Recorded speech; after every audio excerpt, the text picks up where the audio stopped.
নমস্কার বন্ধুরা, আশা করি তোমরা সকলেই খুব ভালো আছো। আজ আমরা আলোচনা করব যে সিটেটের যে কোয়েশ্চেন পেপার জানুয়ারি 2024-এর যে সিটেট কোয়েশ্চেনটা হয়েছিল, পরীক্ষাটা হয়েছিল, সেখানে যে কোয়েশ্চেন পেপার, সেখানে আমরা দেখেছি 4টে সেটে কোয়েশ্চেন হয়েছিল, সেট আই, জে, কে এবং এল। আজ আমরা সেট আই এর যে বেঙ্গলি পেপার সেটা সম্পর্কে আলোচনা করব। দেখো, এখানে তোমরা প্রথমেই দেখতে পাচ্ছ কিছু তোমাদের ইনস্ট্রাকশনস দেওয়া আছে, ইনস্ট্রাকশনস ফর ক্যান্ডিডেটস। একটু বড় করলাম, তোমাদের দেখতে সুবিধা হবে। দেখো, এখানে বলছে যে বেঙ্গলি ল্যাঙ্গুয়েজ সাপ্লিমেন্ট ভাগ 4 অ্যান্ড 5, মানে part 4 and 5 instructions for candidates কি দেওয়া আছে। দেখো, this booklet is a supplement to the main text booklet for those candidates who wish to answer either part 4 or part 5 in Bengali. যারা language 1 বা language 2-তে Bengali নিয়েছো, তাদের জন্য এই সাপ্লিমেন্ট কপিটা রয়েছে। Candidates are required to answer part 1 and part 2 or 3 from the main text booklet and part 4 and part 5 from the languages chosen by them. তাহলে বুঝতেই পারছো, মেন টেক্সট বুকলেট থেকে তোমরা কি করবে, পেডাগজির আনসার করবে, ম্যাথের আনসার করবে, ইভিএস এর আনসার করবে। 3টে হয়ে গেল। এরপরে ল্যাঙ্গুয়েজ 1 যদি ইংলিশ নাও, মেন টেক্সট বুকলেট থেকেই তোমরা কোয়েশ্চেনগুলো পাবে। আর ল্যাঙ্গুয়েজ 2 যদি ইংলিশ নাও, তাহলে মেন টেক্সট বুকলেটের পার্ট 5 থেকে করবে।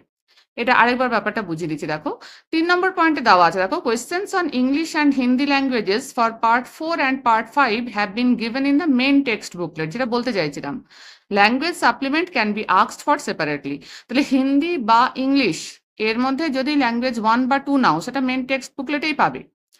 সবসময় মনে রাখবে, ল্যাঙ্গুয়েজ 1 মানে পার্ট 4 আর ল্যাঙ্গুয়েজ 2 মানে হচ্ছে পার্ট 5। ঠিক আছে, তাহলেই হবে। 4 নম্বর চলে এসো পয়েন্টে, use black or blue ball point pen only. শুধুমাত্র তোমরা কি করতে পারো, মার্কিং এর জন্য আনসার শিটে ব্ল্যাক বা ব্লু বল পয়েন্ট পেনই ব্যবহার করতে পারো। 5 নম্বর পয়েন্ট দেখো, the code for this language booklet is I. তোমরা দেখতে পাচ্ছ এখানে এই যে মেন টেক্সট বুকলেট কোড দেওয়া আছে, কি আই দেওয়া আছে। Make sure that the code printed on side 2 of the answer sheet, answer শিটেও কিন্তু তোমাদের আই এই যে কোডটাই থাকবে, অন্য কোনো কোড কিন্তু থাকবে না। 6 নম্বর পয়েন্টে এসো, দেখো, এর কোনো ডিসক্রিপেন্সিস যদি চোখে পড়ে সঙ্গে সঙ্গে ইনভিজিলেটরকে জানাবে। 6 নম্বর পয়েন্ট এসো, this test booklet has 2 parts, 4 and 5, consisting of 60 objective type questions, each carrying 1 mark. এবার দেখো, পার্ট 4 যেটা, সেটা 30টা। ল্যাঙ্গুয়েজ 1 যদি বেঙ্গলি হয়, তাহলে পার্ট 4 এর আনসার করবে 91 নাম্বার কোয়েশ্চেন থেকে 120। আর যদি ল্যাঙ্গুয়েজ 2 বেঙ্গলি হয়, তাহলে পার্ট 5 এর আনসার করবে 121 নাম্বার কোয়েশ্চেন থেকে 150। 7 নম্বর পয়েন্ট দেখো কি বলছে, part 4 contains 30 questions for language 1 and part 5 contains 30 questions for language 2, যেটা আমি এতক্ষণ ধরে বোঝালাম। In this test booklet, only questions pertaining to Bengali language have been given. শুধুমাত্র বাংলাটাই কিন্তু এখানে দেওয়া আছে।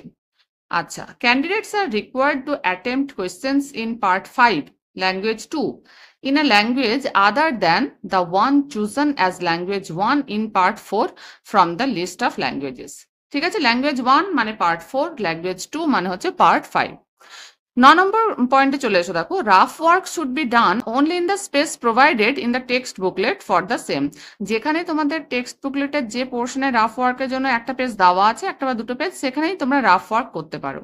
আর 10 নম্বর পয়েন্টে বলছে, the answers are to be recorded on the OMR answer sheet only. Answer কিন্তু ওএমআর আনসার শিটেই দিতে হবে।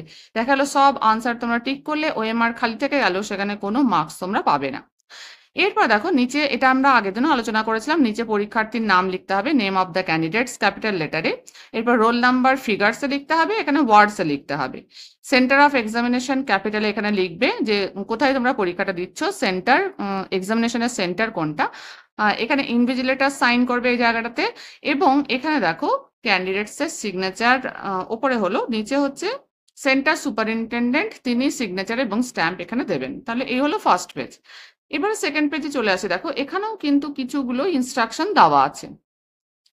ব্যাপারটা সেটাই বলা আছে, যেগুলো আমরা পড়লাম সেই জিনিসগুলোই বাংলাতে এখানে পরিষ্কার করে লেখা আছে। জিনিসটা একবার তোমরা দেখে নিও, ঠিক আছে। এরপরে দেখো, এখানেও তোমাদের এই যে পরীক্ষার্থীর নাম লিখতে হবে, ক্রমিক সংখ্যা লিখতে হবে, পরীক্ষার কেন্দ্র, তোমাদের সিগনেচার, এখানে তোমাদের ইনভিজিলেটরের সিগনেচার এবং নিচে সেন্টার সুপারিনটেন্ডেন্টের স্ট্যাম্প এবং সিগনেচার। ঠিক আছে।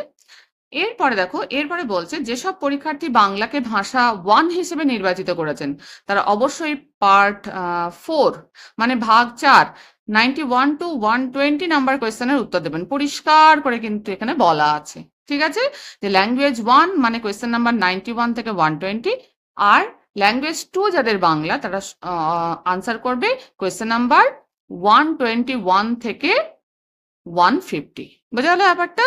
আচ্ছা, এরপর আমরা চলে আসছি, দেখো এখানে প্রথমেই যেহেতু ল্যাঙ্গুয়েজ 1 তাই ওখানে ল্যাঙ্গুয়েজ 1 সম্পর্কে বলে দিয়েছে যে যাদের ল্যাঙ্গুয়েজ 1 বেঙ্গলি তারাই কিন্তু 91 থেকে 120 মানে 120 নাম্বার কোয়েশ্চেন পর্যন্ত আনসার করবে। আবার বলা আছে, দেখো যেসব পরীক্ষার্থী বাংলাকে ভাষা 1 ল্যাঙ্গুয়েজ 1 হিসেবে নির্বাচিত করেছেন তারা অবশ্যই ভাগ 4 বা পার্ট 4 91 to 120 নাম্বার কোয়েশ্চেনের উত্তর দেবেন। ঠিক আছে, এরপর আমরা শুরু করি কোয়েশ্চেন।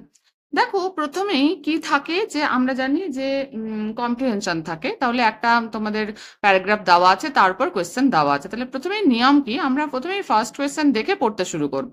তাহলে কি আমাদের কোয়েশ্চেনটা মাথায় থাকলো, পড়তে পড়তে যেখানে আমরা পাবো সেই জায়গাতে আনসারটা পেয়ে গেলে আমরা পরের কোয়েশ্চেন দেখে আবার প্যারাটা পড়তে শুরু করব। এইভাবেই জেনারেলি করার নিয়ম, তাহলে সময়টা কম লাগে।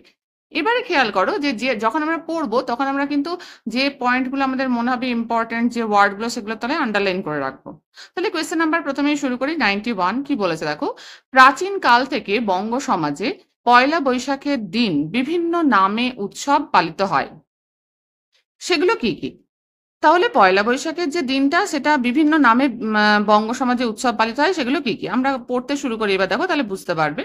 দেখো কি বলছে যে পুন্নাহ তৎকালীন বঙ্গীয় অঞ্চলে জমিদারি ও নবাবী শাসনকালীন সময়ে রাজস্ব আদায়ের জন্য বাৎসরিক একটা বন্দোবস্ত ও উৎসবের নাম। তাহলে পুন্নাহটা কি? পুন্নাহটা হচ্ছে যে বঙ্গীয় অঞ্চলে জমিদারি এবং নবাবী শাসনকালীন সময়ে রাজস্ব আদায়ের জন্য বাৎসরিক একটা বন্দোবস্ত এবং উৎসবের নাম। 19 শতকের মাঝামাঝি সময়ে পুন্নাহ উৎসব বাংলা নববর্ষের সমার্থক হিসেবে প্রতি বছর বাংলা বছরের প্রথম দিন অর্থাৎ বৈশাখ মাসের পয়লা দিন পালন হতো। তাহলে পুন্নাহকে আমরা আন্ডারলাইন করবো, কারণ নববর্ষের সমার্থক হচ্ছে পুন্নাহ। বর্তমানে এটি একটা বিলুপ্ত এবং ইতিহাসে নাম সর্বস্ব উৎসব হিসেবে পরিচিত। এই উৎসবটি বিলুপ্ত হলেও এটার আঙ্গিকে এখনো হালখাতা, এটাও আন্ডারলাইন করবো, কারণ হালখাতা এটার আঙ্গিকে মানে কি, যে এটা নববর্ষের সমার্থক হচ্ছে হালখাতা নামে একটা অনুষ্ঠান করা হয়। তাহলে এবার আনসারে চলে আসি। দেখো আমরা কি কি পেলাম, আমরা পেলাম পুন্নাহ, হালখাতা এবং নববর্ষ। তাহলে দেখো রাজস্ব আদায়, এটা তো নিশ্চয়ই হবে না। চিরস্থায়ী বন্দোবস্ত, তাও হবে না। তাহলে এখানে পেলাম হালখাতা, পুন্নাহ, নববর্ষ। তাহলে এখানে 2 নম্বর আনসার হচ্ছে কারেক্ট। বোঝা গেল আশা করি। এরপর চলে আসি 92 নম্বর কোয়েশ্চেনে। কি বলছে দেখো, আলোচ্য গদ্যাংশটির মূল বিষয় কি? আবার দেখি এর পরের অংশটা পড়ি। এখানে দেখো যে এখানে বললো যে বর্তমানে এটি একটা বিলুপ্ত ও ইতিহাসে নাম সর্বস্ব উৎসব হিসেবে পরিচিত। এই উৎসবটি বিলুপ্ত হলেও এটার আঙ্গিকে এখনো হালখাতা নামে একটা অনুষ্ঠান করা হয়, সেখানে উৎসবের আমেজ না থাকলেও আনুষ্ঠানিকতা থাকে বেশ। পুন্নাহ ছিল রাজস্ব আদায় এবং বন্দোবস্ত সংক্রান্ত বিষয়ের প্রাক ব্রিটিশ সময়ের একটা পদ্ধতি, যে ব্যবস্থায় সরকার কর্তৃক সকল জমিদার, তালুকদার, ইজারাদার এবং অন্যান্য রাজস্ব প্রদানকারী ব্যক্তিদের বছরের নির্দিষ্ট দিনে একটা অনুষ্ঠানের আমন্ত্রণের মাধ্যমে পূর্ববর্তী বছরের রাজস্ব আদায় এবং নতুন বছরের বন্দোবস্ত প্রদানের ব্যবস্থা করা হতো।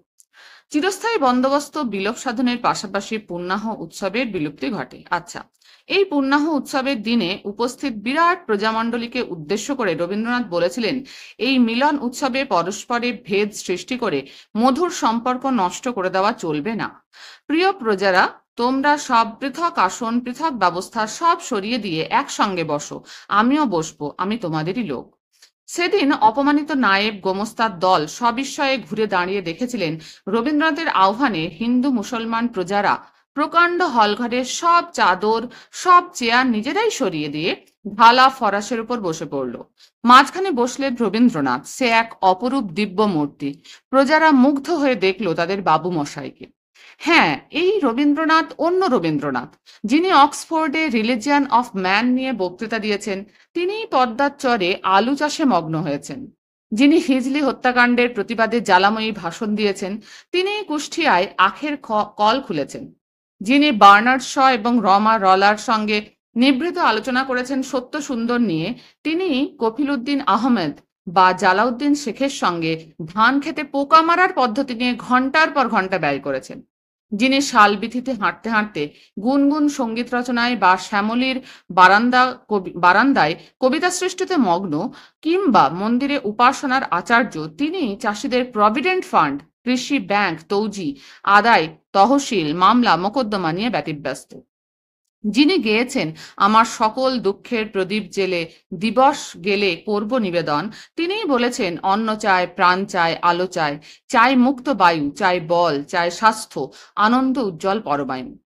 এই অনন্য চরিত্র নিয়ে তথ্য সংগ্রহ করতে গিয়ে তাই বারবার মনে হয়েছে কবি নয়, সঙ্গীতজ্ঞ নয়, দার্শনিক নয়, যেন এক হৃদয়বান কর্মযোগী হওয়ার জন্যই রবীন্দ্রনাথ জন্মগ্রহণ করেছিলেন, আর সাহিত্য, সঙ্গীত ইত্যাদি জমিদারি পরিচালনার ফাঁকে উপজাত সৃষ্টি।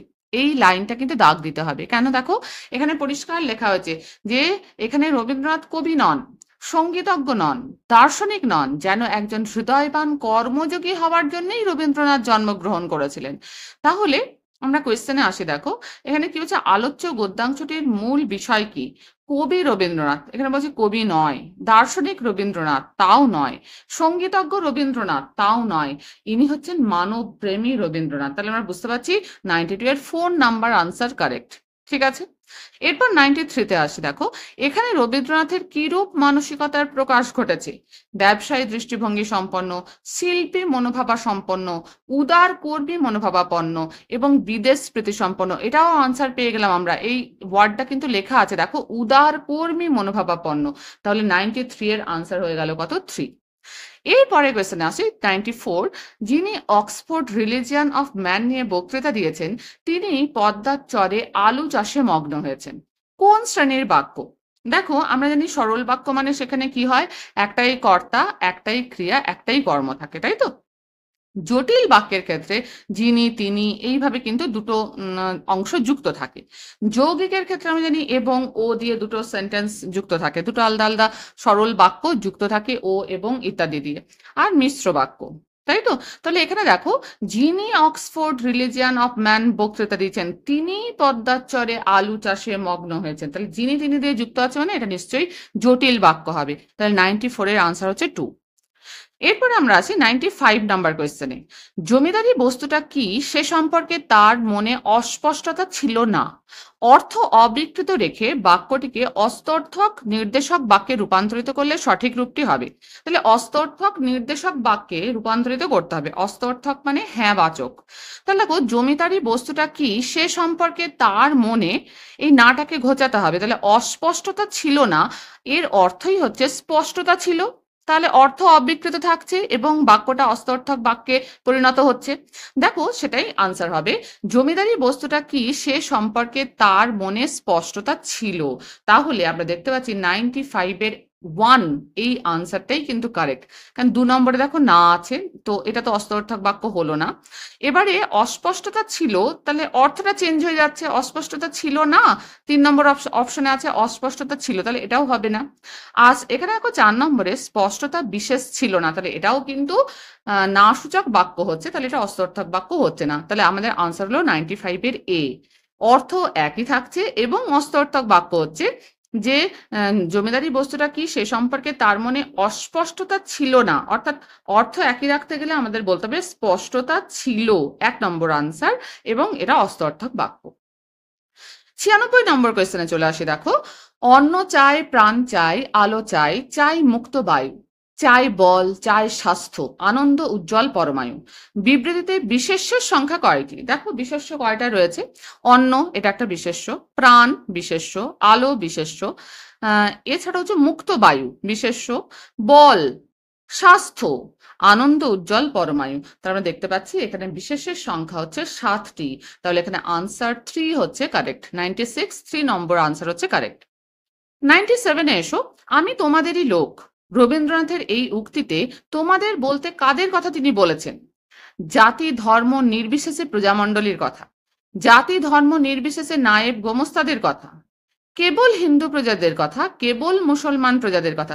আমরা পড়তে গিয়ে দেখলাম হিন্দু মুসলমান একত্রে কিন্তু তার আহ্বানে সাড়া দিয়ে সেই ফরাস চাদর সরিয়ে মাটিতে বসে পড়েছিল, তাই তো? তাহলে এখানে নিশ্চয়ই কেবল হিন্দু হবে না, কেবল মুসলমানও হবে না। আর শুধুমাত্র নায়েব গোমস্তা নয়, তাহলে এখানে আনসার হচ্ছে 197 এর 1 নম্বর আনসার কারেক্ট। জাতি ধর্ম নির্বিশেষে প্রজামণ্ডলীর কথা তিনি বলতে চেয়েছেন। ঠিক আছে, 98 নম্বর কোয়েশ্চেন দেখো, 98। কিন্তু আমার স্বভাবগত পেশা আসমানদারি। আসমানদারি বলতে কি বোঝায়, এটা আমরা প্যারা না পড়েও কিন্তু আনসারটা দিতে পারবো। আসমানদারি কথাটার মানে কি? আসমান মানে আকাশ, তাই তো? তাহলে আকাশে উঠতে পারা, আকাশ নিয়ে গবেষণা করা, বস্তু জগতে বিচরণ করা, কল্প জগতে বিচরণ করা। তাহলে আমরা দেখতে পাচ্ছি যে রবীন্দ্রনাথ স্বভাবগতভাবে কি ছিলেন? কবি। কবি মানে তিনি কল্প জগতে ভেসে থাকতে বেশি পছন্দ করতেন। আসমানদারি, আসমান মানে আকাশ, কিন্তু তার মানে এই নয় স্বভাবগত পেশা আসমানদারি। তাহলে পেশা আসমানদারি, এটা বলতে বোঝানো হচ্ছে যে কল্প জগতে বিচরণ করা। আসমানদারি বলতে এখানে কি বোঝানো হচ্ছে? কল্প জগতে বিচরণ করা। তাহলে 98 এর আমরা দেখতে পাচ্ছি 4 নম্বর আনসার কারেক্ট। ঠিক আছে, দেখো এখানে পেজের শেষে এই ডান দিকেও কিন্তু তোমাদের যে পেপার সেটের যে কোন সেটের পেপার সেটা কিন্তু দেওয়া আছে, সেট আই এর পেপার। ঠিক আছে, এরপর আমরা চলে আসছি কোয়েশ্চেন নাম্বার 99। নিজের পেশায় জমিদার হলেও এদেশের জমিদারদের প্রতি রবীন্দ্রনাথের বিরূপতা প্রকাশ পেয়েছে, কারণ তার মতে এদেশের জমিদাররা কি? তাহলে এটার জন্য আমাদের আবার কিন্তু প্যারাতে যেতে হবে। দেখো এখানে আমরা এই পর্যন্ত পড়লাম যে জমিদারি পরিচালনার ফাঁকে উপজাত সৃষ্টি। তিনি এখানে বলেছিলেন যে কবি নয়, সঙ্গীতজ্ঞ নয়, দার্শনিক নয়, যেটা আমরা অপশনে পেলাম, যেন একজন হৃদয়বান কর্মযোগী হওয়ার জন্যই রবীন্দ্রনাথ জন্মগ্রহণ করেছিলেন। আর সাহিত্য, সঙ্গীত ইত্যাদি জমিদারি পরিচালনার ফাঁকে উপজাত সৃষ্টি। এরপর দেখো, রবীন্দ্রনাথ যখন জমিদারির দায়িত্বভার পেলেন তখন তার বয়স 30-এর নিচে। মাসোহারার ওই 97,400 টাকার দায়িত্ব তো ঘাড়ে রইলই, তাছাড়া দেখাশোনার ভার নিলেন আরও দুটো জমিদারি। তারপর 1890 থেকে 1922 প্রত্যক্ষভাবে জমিদারি পরিচালনার কাজে যুক্ত থেকে জমিদারি যে কি জিনিস এবং জমিদারি বস্তুটা কি সে সম্পর্কে অবশ্য তার মনে অস্পষ্টতা ছিল না। প্রমথ চৌধুরীর রায়তের কথা বইয়ের ভূমিকায় তিনি বলেছেন, আমার জন্মগত পেশা জমিদারি, কিন্তু আমার স্বভাবগত পেশা আসমানদারি, যেটা আমরা কোয়েশ্চেনেও পেলাম যে কল্প জগতে বিচরণ করা, আসমানদারি কথাটার মানে। এই কারণেই জমিদারির জমি আঁকড়ে থাকতে আমার অন্তরের প্রবৃত্তি নেই। এই জিনিসটার পরে আমার শ্রদ্ধার একান্ত অভাব। আমি জানি জমিদার জমির জোঁক, সে প্যারাসাইট, পরাশ্রিত জীব। আমরা পরিশ্রম না করে, উপার্জন না করে, কোনো যথার্থ দায়িত্ব গ্রহণ না করে ঐশ্বর্যভোগের দ্বারা দেহকে অপটু ও চিত্তকে অলস করে তুলি। যারা বীর্যের দ্বারা বিলাসের অধিকার লাভ করে আমরা সে জাতির মানুষ নই। তাহলে কি বলেছেন? আমি জানি জমিদার জমির জোঁক, সে প্যারাসাইট, পরাশ্রিত জীব, তাই তো? তাহলে এবার কোয়েশ্চেনে যাই, এবার হয়তো আনসারটা আমরা পেয়ে যাব। দেখো কোয়েশ্চেন নাম্বার বলছে যে নিজে পেশায় জমিদার হলেও, কোয়েশ্চেন নাম্বার 99, এদেশের জমিদারদের প্রতি রবীন্দ্রনাথের বিরূপতা প্রকাশ পেয়েছে। আমরা পড়েই বুঝতে পারছি, কারণ তার মতে এদেশের জমিদাররা, দেখো, এক হচ্ছে সঙ্গীত প্রিয় প্রজা বিরোধী, 2 হচ্ছে অর্থ লোলুপ প্রজা শোষক, 3 হচ্ছে কবিতা প্রেমী অলস। সব জমিদাররা কবিতা প্রেমী ছিলেন না, রবীন্দ্রনাথ ছিলেন ঠিক আছে, সঙ্গীত প্রিয়ও ছিলেন না, ঠিক আছে, অর্থ লোলুপ প্রজা শোষক হলেও 4 নম্বর অপশনে দেখো আছে পরাশ্রিত অলস। তাহলে আমরা দেখতে পাচ্ছি 99 এর এই দুটো ওয়ার্ড কিন্তু প্যাসেজে উল্লেখ করা আছে। তাই আমাদের আনসার হবে, তার মতে এদেশের জমিদাররা ছিলেন পরাশ্রিত অলস। তাহলে 99 এর 4 নাম্বার আনসার হচ্ছে কারেক্ট। এরপরে আমরা আরো একটা কম্প্রিহেনশন পাচ্ছি, যেটা হচ্ছে ওটা ছিল গদ্য, এটা পদ্য। দেখো এখানেও আমরা তাই করব, কোয়েশ্চেন নাম্বার একটা কোয়েশ্চেন পড়ে আমরা ওটা পড়তে শুরু করব। ঠিক আছে, দেখো কোয়েশ্চেন নাম্বার 100 কি বলছে? স্বাধীনতার নামে ক্ষমতার লোভে এই যে ভাগাভাগি, কাটাকাটি, এর পরিণতি হিসেবে কবি কি আশঙ্কা করেছেন শেষ পর্যন্ত। দেখো আমরা তাহলে পড়ি, তাহলে বুঝতে পারবো। লম্বা এবং চওড়া ছিল বাংলা নামে দেশ, এক কলমের খোঁচায় কেটে 2 টুকরোই শেষ। কোথায় গেল ঢাকা শহর, কোথায় বরিশাল, পদ্মা এবং মেঘনা গেল রূপসা আড়িয়াল। কাটাকুটি চলল অনেক, সবকিছু খান খান, স্বাধীনতার নামে কাটি নিজের নাক ও কান। 2 কান কেটে হইনি খুশি, 2 কান কেটে হইনি খুশি, আবার কাটার ঝোঁক, যা পেয়েছি তাকে কাটেন মনে অনেক লোক। তাহলে আমরা দেখতে পাচ্ছি এক কলমের খোঁচায় কি হয়েছে, বাংলাদেশ দুটো ভাগে ভাগ হয়ে গেছে, পূর্ববঙ্গ এবং পশ্চিমবঙ্গ, তাই তো? তাতেও অনেকে খুশি হয়নি, আবার কাটার ঝোঁক। কি বলছে? ওপর দিকে আছে তরাই, নিচে সুন্দরবন, উত্তর আর দক্ষিণেতে ফারাক করার পণ। তাহলে এবার পূর্ববঙ্গ বা বাংলাদেশ এবং পশ্চিমবঙ্গ ভাগ হওয়ার পরও পশ্চিমবঙ্গকে আবার দুভাগে ভাগ করতে অনেকে ব্যস্ত, উত্তরবঙ্গ এবং দক্ষিণবঙ্গ, তাই তো? দক্ষিণকেই পশ্চিম কই, ওটা উত্তরবঙ্গ। তাহলে পশ্চিমবঙ্গ বলতে এখানে কাকে বোঝানো হচ্ছে? দক্ষিণ ভাগকে অনেকে বুঝে থাকেন, আর উত্তরবঙ্গটা যেন আলাদা, অনেক দূরের শহর যেন মালদা কালিম্পং। কোচবিহার আর শিলিগুড়ি ডুয়ার্স বালুর ঘাট, উপেক্ষিতার অভিমানে কেঁদে ভাষায় মাঠ। দূরকে আরো নিকট টেনে না যদি নি, পরে কলকাতাটাই বাংলা হয়ে রইবে কেবল পড়ে। এবার আমরা মানেটা বুঝতে পারলাম, পড়লেই মানেটা বোঝা যাচ্ছে, খুব কঠিন নয়। তাহলে আমরা আনসারগুলোও করতে পারবো। স্বাধীনতার নামে ক্ষমতার লোভে এই যে ভাগাভাগি কাটাকাটি, এর পরিণতি হিসেবে কবি কি আশঙ্কা করেছেন শেষ পর্যন্ত? দেখো একদম লাস্ট লাইনে দেওয়া আছে যে দূরকে আরো নিকট টেনে না যদি নি, পরে কলকাতাটাই বাংলা হয়ে রইবে কেবল পড়ে। তাহলে এখানে কি হচ্ছে যে বাংলা বলতে শুধু কলকাতা শহরকেই বোঝানো হবে। 2 নম্বর অপশনে বলছে বাংলা বলতে শুধু তরাই আর সুন্দরবনের জঙ্গলকে বোঝানো হবে। 3 হচ্ছে বাংলা বলতে শুধু উত্তরবঙ্গের শহরগুলিকে বোঝানো হবে। আর 4 হচ্ছে বাংলা বলতে পশ্চিমবঙ্গ এবং বাংলাদেশ উভয়কেই বোঝানো হবে। আমরা দেখেই বুঝতে পারছি এখানে 1 নম্বর আনসার হচ্ছে কারেক্ট, যে বাংলা বলতে শেষ পর্যন্ত কলকাতা শহরকেই বোঝানো হবে, যদি এই স্বাধীনতার নামে ক্ষমতার লোভে ভাগাভাগি কাটাকাটি এটা যদি চলতেই থাকে। ঠিক আছে?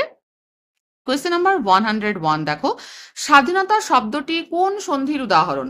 দেখো স প্লাস অধীনতা, স দন্তস্বয় বয়ের স মানে হচ্ছে নিজ, আর অধীনতা মানে হচ্ছে নিজের অধীন, যে মানেই স্বাধীন, তাই তো? যে নিজের অধীন সেই তো স্বাধীন। তাহলে স প্লাস অধীনতা, স্বাধীনতা, এখানে অ প্লাস অ যুক্ত হয়ে আ হচ্ছে, অর্থাৎ এটা স্বরসন্ধির উদাহরণ। তাহলে 101 নাম্বার কোয়েশ্চেনের 1 অপশন হচ্ছে কারেক্ট। এরপর 102 দেখো, উপেক্ষিতা এর বিশেষ্য রূপ কি? এটা আমরা সবাই জানি উপেক্ষা। উপেক্ষিতা এর বিশেষ্য রূপ হচ্ছে উপেক্ষা, অর্থাৎ এখানে 4 নম্বর অপশন কারেক্ট 102 নম্বর কোয়েশ্চেনে। ঠিক আছে? 103 তে আসি। বাংলাকে দুটি ভাগে ভাগ করার পরেও আমরা কিসের ভাগে মেতে উঠেছি? বাংলা দুভাগ হয়েছে, পশ্চিমবঙ্গ এবং বাংলাদেশ বা পূর্ববঙ্গ। এর পরেও আমরা ভাগ করতে মেতে উঠেছি কি? উত্তরবঙ্গ আর দক্ষিণবঙ্গ, তাই তো? তাহলে বাংলাকে দুটি ভাগে ভাগ করার পরেও আমরা কিসের ভাগে মেতে উঠেছি? আনসার কি হবে? পশ্চিমবঙ্গ রাজ্যটিকে আমরা দুটো ভাগে ভাগ করার নেশায় মেতে উঠেছি। তাহলে এখানে 2 নম্বর আনসার কারেক্ট। 103 বা 103 নম্বর কোয়েশ্চেনে 2 নম্বর আনসারটা কারেক্ট। 104 নম্বর কোয়েশ্চেন দেখো, দক্ষিণকেই পশ্চিম কই, ওটা উত্তরবঙ্গ, পংক্তিটির অর্থ কি? দক্ষিণকেই পশ্চিম কই মানে কি? যে দক্ষিণ অংশটাকেই আমরা পশ্চিমবঙ্গ বলছি, আর উত্তরবঙ্গ যেন আলাদা, তাই তো? তাহলে 1 নম্বরে বলছে পশ্চিমবঙ্গ বলতে আমরা উত্তর দক্ষিণ দুটোকেই বুঝি, তাই তো? তা তো নয়। 2 নম্বর দেখো, দক্ষিণবঙ্গ বলতে আমরা পশ্চিম উত্তর দুটোকেই বুঝি, তাও নয়। উত্তরবঙ্গকেই আমরা পশ্চিমবঙ্গ বলি, তাও নয়। পশ্চিমবঙ্গ বলতে আমরা দক্ষিণবঙ্গকেই বুঝি, 4 নম্বর অপশন। উত্তরবঙ্গের অস্তিত্ব আমাদের কাছে সম্পূর্ণ স্বতন্ত্র বলে মনে হয়। তাহলে আমরা দেখতে পাচ্ছি 104 নম্বর কোয়েশ্চেনের 4 অপশন তা হচ্ছে কারেক্ট। 105 দেখো, কবিতার মূল বিষয় কি? বাংলাদেশের প্রকৃতি বর্ণনা? নিশ্চয়ই নয়, এখানে বিভাজন সম্পর্কে কথা বলা হয়েছে। বাংলাদেশের স্মৃতিচারণা? তাও নয়। বিভাজন জনিত বিষণ্ণতা বোধ? এটা ঠিক। এবং বিষণ্ণতা জনিত বিভাজন বোধ, তো বিভাজন বোধ হয় না, বিষণ্ণতা বোধ হয় কেন? বিভাজন জনিত। তাহলে 105-এর 3 নম্বর অপশন কারেক্ট। এরপরে দেখো নির্দেশ দিয়েছে, নিচের প্রশ্নগুলির সর্বাধিক গ্রহণযোগ্য উত্তরটি নির্বাচন করুন। কি বলেছে? প্রদত্ত বাক্যটির পরিপ্রেক্ষিতে নিচের কোনটি ঠিক নয়? ছড়া, গান, মন্ত্রপাঠ এগুলো শিশুদের, দেখো অপশনগুলো কি কি দেওয়া আছে।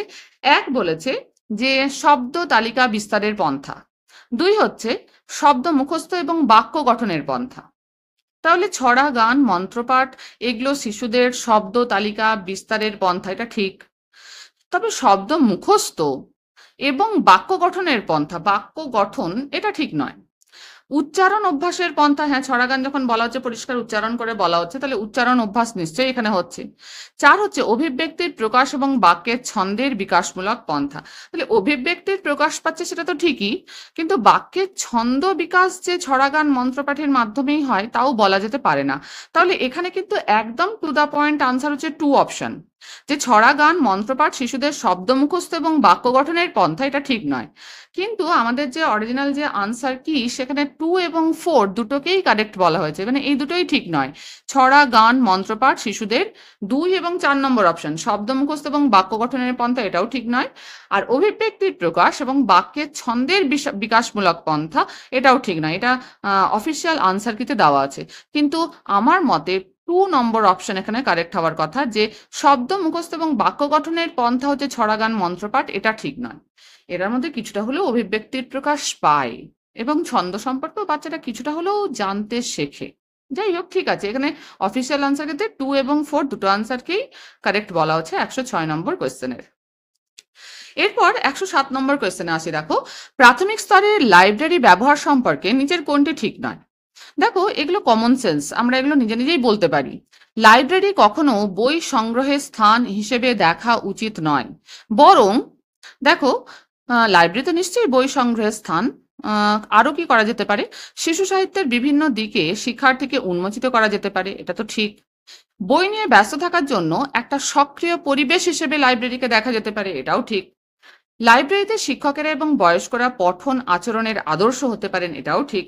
শিক্ষকেরা এবং বয়স্করা যদি লাইব্রেরিতে বেশি সময় নির্বাহন করেন, তাহলে সেখানে কিন্তু বাচ্চারাও তাতে ইন্সপায়ার হবে। কিন্তু 4 নম্বর যেটা বলেছে, লাইব্রেরিতে পাঠ্যপুস্তকের সরব পাঠ সর্বশ্রেষ্ঠ কাজ হতে পারে, এটা কিন্তু ঠিক নয়। কারণ লাইব্রেরিতে অতজন মানুষ যদি একসঙ্গে সরব পাঠ করে, তাহলে সেখানে কিন্তু যে শান্তি, শৃঙ্খলা এবং যে একটা নীরব যে পরিবেশ, সেটাই সেখানে ক্ষতিগ্রস্ত হবে। ফলে লাইব্রেরিতে বসে কাজ করা অসম্ভব হয়ে উঠবে। তাহলে 107 আমরা দেখতে পাচ্ছি 4 নম্বর আনসার কারেক্ট। এরপরে 108 নম্বর কোয়েশ্চেনে আসি। দেখো, সাক্ষরতা অর্জনে নিচের কোনটি প্রধান ভূমিকায় থাকবে? সাক্ষরতা অর্জনে মানে সে অক্ষর জ্ঞান অর্জন করেছে, ধ্বনিতাত্ত্বিক সচেতনতা এবং সাবলীলতা, না ধ্বনিতাত্ত্বিক সচেতনতা এতটা সে নাও অর্জন করতে পারে শুধুমাত্র সাক্ষরতা অর্জনের মাধ্যমে, দৃশ্য শব্দ তালিকা এবং বিন্যাস স্বীকৃতিকরণ, এটাও হবে না। পাঠোদ্ধার এবং ভাষা নিরীক্ষণ, এটা হবে। যে সাক্ষর, সে কোনো একটা বিষয় পড়ে সে বুঝতে পারে এবং সেখান থেকে কিছু প্রশ্ন করলে সে তার আনসারও দিতে পারে। 4 নম্বর অপশন সঠিকতা এবং ধ্বনিভিত্তিক পরীক্ষণ, ধ্বনিভিত্তিক পরীক্ষণ না, এটাও কিন্তু হবে না। তাহলে সাক্ষরতা যে অর্জন করেছে, অর্থাৎ যার অক্ষর জ্ঞান হয়েছে, সে পাঠোদ্ধার করতে পারবে, কোনো একটা বিষয় পড়ে তার মানেটা বুঝতে পারবে এবং সে সম্পর্কিত কিছু প্রশ্নের উত্তর দিতে পারবে, অর্থাৎ ভাষা পরীক্ষণ করতে পারবে। তাহলে 108 নম্বর কোয়েশ্চেনে আমরা দেখতে পাচ্ছি 3 নম্বর আনসার হচ্ছে কারেক্ট। 109-এ আসি। দেখো, কার্যকরী ব্যাকরণ শিক্ষণ সম্পর্কে নিচের কোনটি সত্য নয়? দেখো কি বলেছে, প্রকৃত সংযোগ সাধনের পরিবেশন। তাহলে কার্যকরী ব্যাকরণ শিক্ষণ, আমরা আজকাল দেখি যে কোনো একটা টেক্সট দিয়ে তার যে সংলগ্ন যে ব্যাকরণগুলো, সেইভাবেই ব্যাকরণ শেখানো হয়, তাই তো? ডাইরেক্ট নিয়ম নীতি ধরে ব্যাকরণ শেখানো হয় না। তাহলে এটাও নিশ্চয়ই কারেক্ট, যে সত্য, যে প্রকৃত সংযোগ সাধনের পরিবেশনের মাধ্যমেই কার্যকরী ব্যাকরণ শেখানো যায় বা ব্যাকরণ শিক্ষণ সম্ভব। ব্যাকরণের নিয়মগুলোর সঠিক উদ্ঘাটন, এটাও সত্য, এর মাধ্যমে কার্যকরী ব্যাকরণ শিক্ষণ ঘটানো যায়। সংযোগ সাধনে অনুশীলন প্রদান, এটাও ঠিক, যে কোনো একটা টপিক্সের সঙ্গে আমরা সংযোগ সাধন করে ব্যাকরণকে শেখাচ্ছি। আর নিয়মগুলো মুখস্থ করে ব্যাকরণ শেখান, মুখস্থকে কোনো সময়ই কিন্তু পেডাগজিতে গুরুত্ব দেওয়া হয় না। তাহলে এটাই সত্য, 9-এর মধ্যে এটাই পড়বে। 109 নম্বর কোয়েশ্চেনে 4 নম্বর অপশন হচ্ছে কারেক্ট। 110 দেখো, সাক্ষরতা শিক্ষণ আবেদন, লিটারেসি টিচিং অ্যাপ্রোচ, যেটি বর্ণ এবং ধ্বনি সম্পর্কের উপর জোর দেয়, সেটা হলো সামগ্রিক ভাষা আবেদন, না বর্ণ এবং ধ্বনির সম্পর্কের উপর জোর দেয় বলেছে তো। 2 অপশন দেখো, ব্যাকরণ অনুবাদ, এটাও না। পরিস্থিতিমূলক আবেদন, এটাও নয়। ধ্বনি বিদ্যামূলক নির্দেশ। তাহলে সাক্ষরতা শিক্ষণ আবেদন বা লিটারেসি টিচিং অ্যাপ্রোচ, যেটা বর্ণ এবং ধ্বনির সম্পর্কের উপর জোর দেয়, সেটা হচ্ছে ধ্বনি বিদ্যামূলক নির্দেশ। 110 নম্বর কোয়েশ্চেনে 4 নম্বর অপশন কারেক্ট।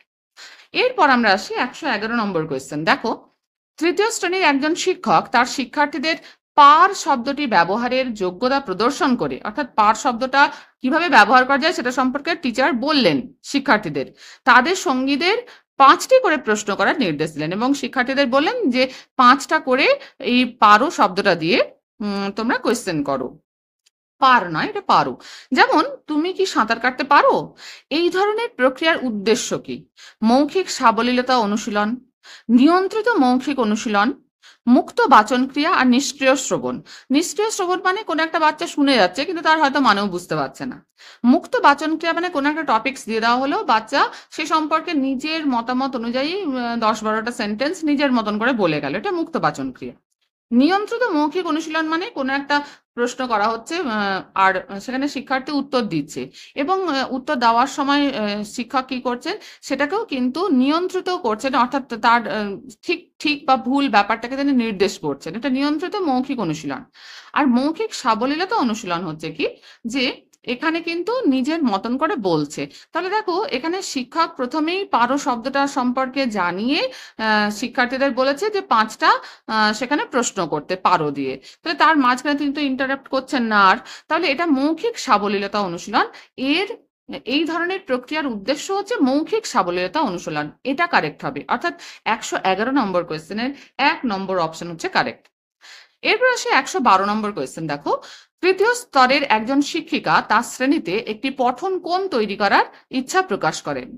একটা শিশু সাহিত্য নির্বাচনের জনিত বিচারের ক্ষেত্রে সর্বাপেক্ষা গুরুত্বপূর্ণ প্রশ্ন কোনটি যেটি সর্বপ্রথম বিবেচিত হবে?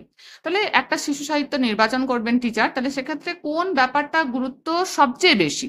অপশনগুলো দেখো, এই বইগুলোর লেখকরা কি শিশু সাহিত্যের সঙ্গে পরিচিত, শ্রদ্ধেয় লেখক, সেটা দেখতে হবে কিনা, এটা সর্বপ্রথম বিবেচনা করা উচিত কিনা, 1 নম্বর।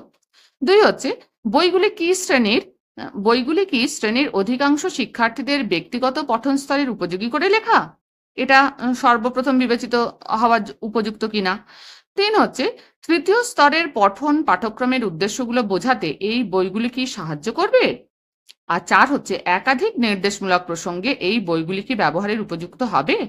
তাহলে দেখো, একটা পঠন কোণে শিশু সাহিত্য রাখা হবে।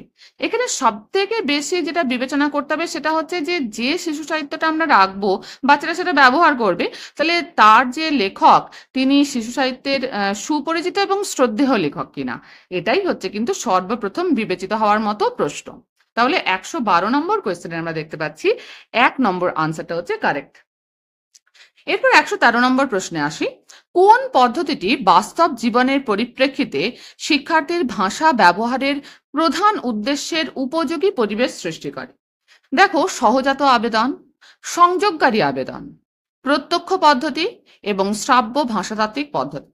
তাহলে বাস্তব জীবনের পরিপ্রেক্ষিতে কোন পদ্ধতিটা শিক্ষার্থীর ভাষা ব্যবহারের প্রধান উদ্দেশ্যের উপযোগী পরিবেশ সৃষ্টি করে? দেখো, সহজাত আবেদন মানে জন্মের পর যেটা বাচ্চারা নিজে নিজেই করতে পারে এবং সেটা হচ্ছে তার সহজাত, ইননেট বলতে পারি আমরা, ইননেট কথাটার মানে হচ্ছে সহজাত। এরপরে সংযোগকারী আবেদন, তাহলে দেখো বাস্তব জীবনের পরিপ্রেক্ষিতে ভাষা ব্যবহারের জন্য কি অন্য কারোর সঙ্গে কমিউনিকেট করতে হবে, অর্থাৎ সংযোগকারী আবেদনটাই কিন্তু এখানে কারেক্ট। প্রত্যক্ষ পদ্ধতি মানে যেখানে মাতৃভাষার সহযোগিতা ছাড়া কোনো একটা বাচ্চা ভাষা শিখছে, ডাইরেক্ট কোনো একটা ভাষাকে শিখছে, সেখানে কিন্তু কোনো সহযোগিতা করছে না, মাতৃভাষার সাহায্য ছাড়া। আর শ্রাব্য ভাষাতাত্ত্বিক পদ্ধতি মানে শুনে শুনে যেটা শিখছে। তাহলে বাস্তব জীবনের পরিপ্রেক্ষিতে ভাষা ব্যবহারের প্রধান উদ্দেশ্যের উপযোগী পরিবেশ সৃষ্টি করে সংযোগকারী আবেদন। 113 2 নম্বর অপশন হচ্ছে কারেক্ট। 114 নম্বর কোয়েশ্চেনে চলে আসি, একজন শিক্ষক শিক্ষার্থীদের তাদের কার্যপুস্তিকা বা ওয়ার্ক বুক অদল বদল করতে এবং সঙ্গীদের চেক করতে বললেন, এই কাজের উদ্দেশ্য কি? দেখো, অপশনগুলো দেখলে আমরা বুঝতে পারবো। বিস্তৃত পাঠে অনুশীলন প্রদান। 2 হচ্ছে নতুন শব্দ তালিকা ব্যবহারে অনুশীলন প্রদান, কিন্তু ওয়ার্কবুকগুলো অদল বদল করা হয়েছে, তাই তার সঙ্গীরা চেক করছে। 3 হচ্ছে গঠনগুলোর নিয়ন্ত্রিত অনুশীলন প্রদান। আর 4 হচ্ছে সহপাঠী সংশোধন কার্যদক্ষতার বিকাশ সাধন। অপশন দেখেই বুঝতে পারছি 4 নম্বর অপশনটা কারেক্ট হবে, কারণ সহপাঠী তারা ওয়ার্কবুকগুলো অদল বদল করে চেক করছে, তাহলে সহপাঠী সংশোধন করছে কার্যদক্ষতার বিকাশ সাধন, তাহলে 114 4 নম্বর অপশন কারেক্ট। 115 নম্বর কোয়েশ্চেনে চলে আসি। দেখো, গঠনমূলক স্তরে শিশুরা শিখনে অনেক বেশি ব্যস্ত থাকে যখন তারা কোন ক্ষেত্রে শিশুরা গঠনমূলক স্তরে শিখনে অনেক বেশি ব্যস্ত থাকে যখন তারা ইনভলভ হয়, কিভাবে দেখি? অপশন 1 হচ্ছে শিক্ষিকার সাথে ছড়া গায়, শিক্ষিকার সঙ্গে সঙ্গে ছড়া গাইছে। 2 হচ্ছে ভিন্ন ভিন্ন অনুভূতির প্রয়োগ করে এবং সক্রিয়ভাবে হাতের ব্যবহার করে। তাহলে দেখো, সক্রিয়ভাবে হাত ব্যবহার করছে মানে তারা কিন্তু ডাইরেক্টলি ইনভলভ সেখানে, এবং সেখানে ভিন্ন ভিন্ন অনুভূতি বা ফিলিংস প্রয়োগ করছে তারা।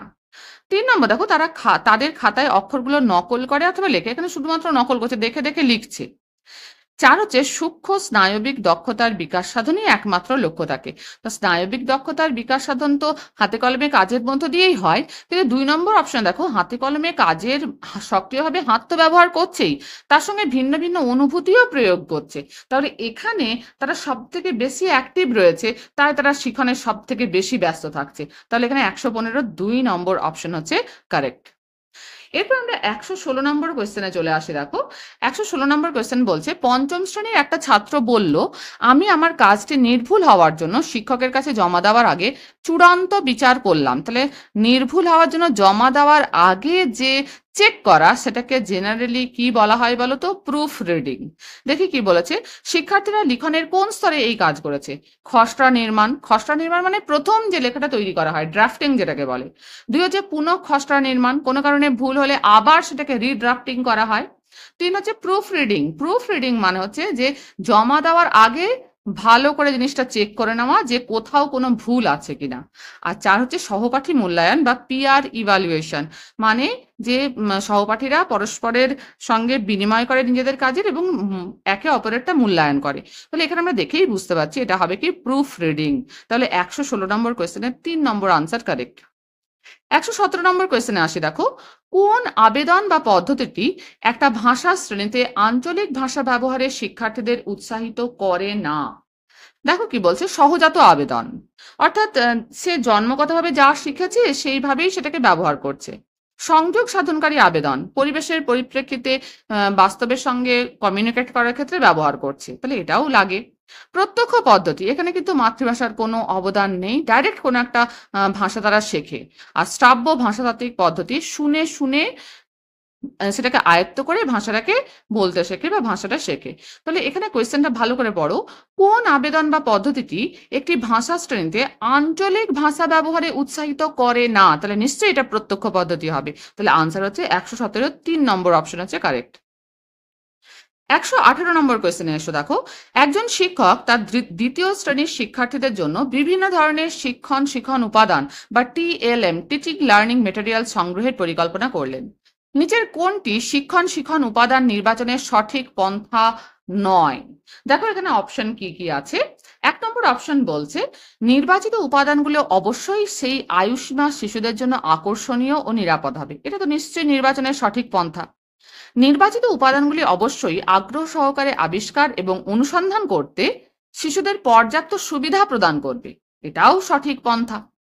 3 হচ্ছে, নির্বাচিত উপাদানগুলো প্রধানত সেই স্থানেই বানানো হবে এবং সহজলভ্য হবে, যেটা তো বলাই হয় যে সহজলভ্য হতে হবে এবং বাড়িতে যে সমস্ত উপকরণ পাওয়া যায় সেগুলো দিয়েই বানানো হবে, যা সহজেই পাল্টানো সম্ভব। এটাও কিন্তু টিএলএম উপাদান নির্বাচনের সঠিক পন্থা। তাহলে 4 নম্বর অপশনটা দেখি, নির্বাচিত উপাদানগুলো কেবল শিশুদের দ্বারাই তৈরি হবে এবং পিচ্ছিলতা এড়ানোর জন্য অমসৃণ হবে। এটা কিন্তু নয়, এটা টিএলএম নির্বাচনের সঠিক পন্থা নয়। তাহলে 118 4 নম্বর অপশনটা কিন্তু কারেক্ট, মানে এটা সঠিক পন্থা নয় টিএলএম নির্বাচনের জন্য। 119 নম্বর কোয়েশ্চেনে চলে আসি। দেখো, সর্বার্থ সাধক, অভ্যর্থনামূলক এবং আনন্দপূর্ণ পরিবেশ সৃষ্টি করতে যেটি জাতীয় পাঠ্যক্রম নীতি ন্যাশনাল কারিকুলাম ফ্রেমওয়ার্ক এনসিএফ এর রূপরেখা অনুযায়ী দক্ষতা অর্জনে প্রতিটি শিশুর অংশগ্রহণকে সমর্থন করে, সেটি সর্বশ্রেষ্ঠ হতে পারে কখন? অপশন দেখো, ঝলসানো গরমে বাইরের কাজকর্মকে উপেক্ষা করার জন্য গৃহাভ্যন্তরীণ কার্য প্রক্রিয়ার আয়োজন করা। 2 হচ্ছে, শিক্ষার্থীর সুস্বাস্থ্য এবং ভালো হওয়ার উপর প্রধানত গুরুত্ব দেওয়া। 3 হচ্ছে, বিকাশের বিভিন্ন ক্ষেত্র এবং শিশুদের কাজগুলো প্রদর্শন করা। এবং 4 হচ্ছে, রঙিন পরিবেশ সৃষ্টির জন্য শ্রেণীকক্ষ সুসজ্জিতকরণ। তাহলে এনসিএফ অনুযায়ী বা ন্যাশনাল কারিকুলাম ফ্রেমওয়ার্কের অনুযায়ী দক্ষতা অর্জনে প্রতিটি শিশুর অংশগ্রহণকে সমর্থন করে, সেটা সর্বশ্রেষ্ঠ হতে পারে কখন? যখন বিকাশের বিভিন্ন ক্ষেত্র থেকে শিশুদের কাজগুলো প্রদর্শন করা যেতে পারে। তাহলে এটা 119 আমরা দেখতে পাচ্ছি 3 নম্বর অপশন কিন্তু কারেক্ট। এবার 120 অর্থাৎ লাস্ট কোয়েশ্চেনে চলে আসি আমরা। নিচের কোনটি প্রাথমিক স্তরে পাঠ্য বইয়ের পরিকল্পনার আদর্শ নয়? দেখো, পাঠ্যক্রমমূলক আদর্শ বা কারিকুলাম প্রিন্সিপাল, উপস্থাপনামূলক আদর্শ বা প্রেজেন্টেশন প্রিন্সিপাল, এই দুটোই আদর্শ। প্রাথমিক স্তরে পাঠ্য বই পরিকল্পনা করার ক্ষেত্রে এই জিনিসগুলো দেখতে হবে।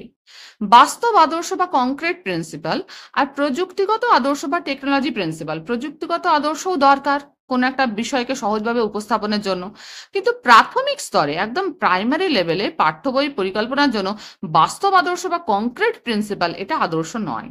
তাহলে 100 করে 3 নম্বর অপশন কারেক্ট। তাহলে আশা করি তোমাদের এই যে কোয়েশ্চেনটা আলোচনা করা হলো ল্যাঙ্গুয়েজ 1 বেঙ্গলি, যেটা হচ্ছে সেট 1 2024 জানুয়ারি সিটেটের প্রশ্ন, সেটা তোমরা ডিটেলসে ব্যাপারটা বুঝতে পারলে। যদি ভিডিও ভালো লাগে তাহলে লাইক করতে ভুলো না, তোমরা শেয়ার এবং সাবস্ক্রাইব করে দিও বন্ধুদের মধ্যে। পরদিন আমরা কিন্তু এই যে ল্যাঙ্গুয়েজ 2 যেটা বেঙ্গলি, এখানে দেখো পরিষ্কার বলা আছে যেসব পরীক্ষার্থী বাংলাকে ভাষা 2 বা ল্যাঙ্গুয়েজ 2 হিসেবে নির্বাচিত করেছেন তারা অবশ্যই পার্ট 5 121 থেকে 150 নাম্বার প্রশ্নের উত্তর দেবেন। তাহলে এই যে পার্ট 5 ল্যাঙ্গুয়েজ 2 বেঙ্গলি যেটা, সেটা আমরা পরের দিন আলোচনা করব। ভালো থেকো, পাশে থেকো, ধন্যবাদ।